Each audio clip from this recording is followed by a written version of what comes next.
So the question today is, how do I hold this onto this? Well, I removed the Z-axis holder here.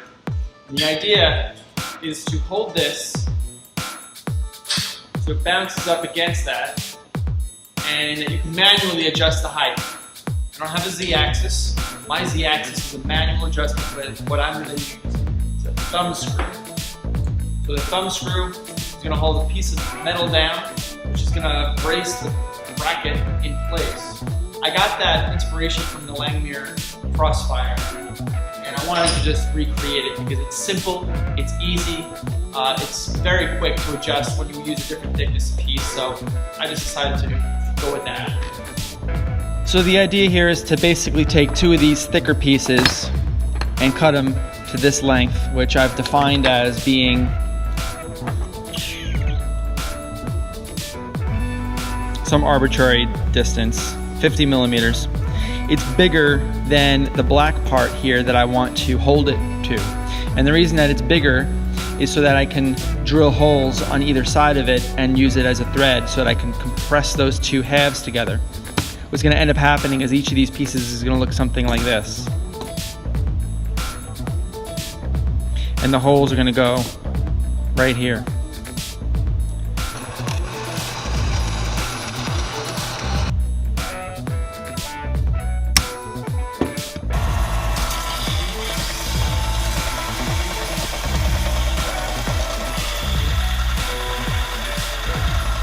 These halves, put them in a vise, clamp them together, and then start step drilling higher and higher until I get to that same diameter in order to get that circumference clamp that I need.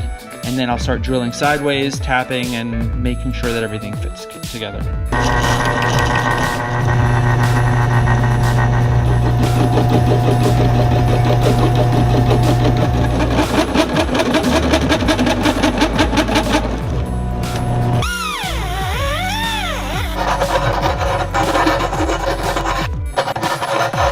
Okay, now that I got both of these puppies exactly the same diameter, now it's time to machine them down.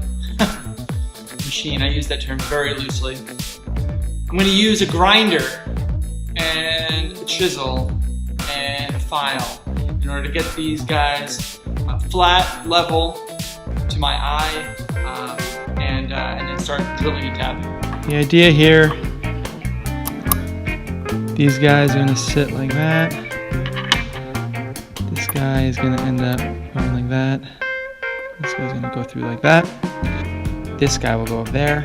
And then there'll be another one that slides across with the thumb screw that holds it all in place.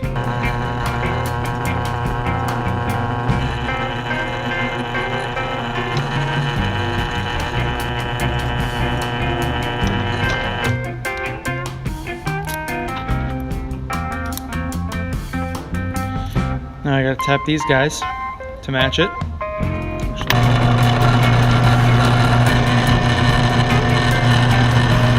When you tap, you want to be very, very fastidious about your oil.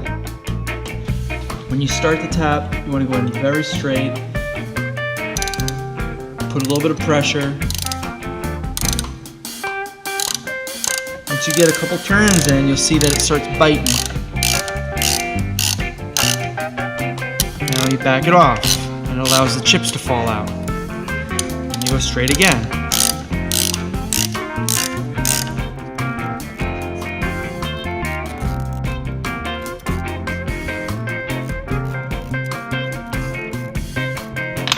So I got my two pieces here. This guy's through hole, this guy's threaded. I color coded them so it would be easier to match them up because they fit better one way than the other. Put it on, put it on, put it on, start the thread. There's my other guy.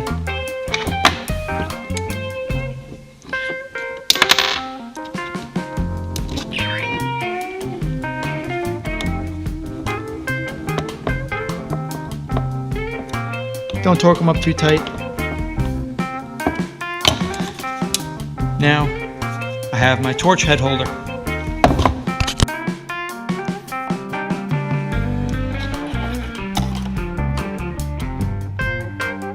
All I gotta do is TIG weld them together, and then I can start fixing it for the Z-axis bracket.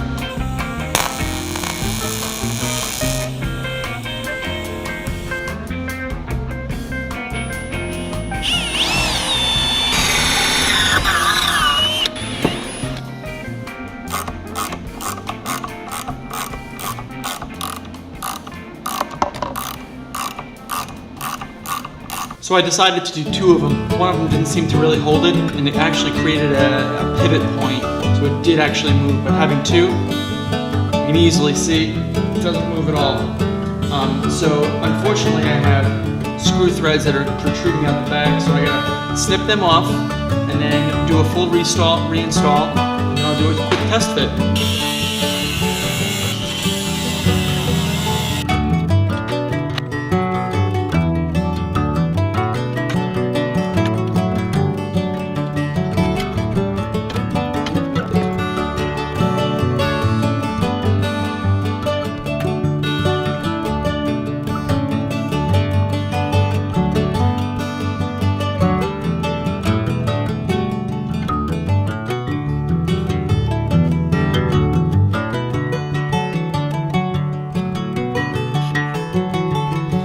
You can do plasma machines, you can do lathes, you can do a milling machine. I mean, there's countless amounts of options and opportunities for you to take this technology and apply it. So you can cut or design most anything that you want, as long as you are somewhat thrifty about what you decide to build and how you decide to implement it. Learning a ton as I'm going through this.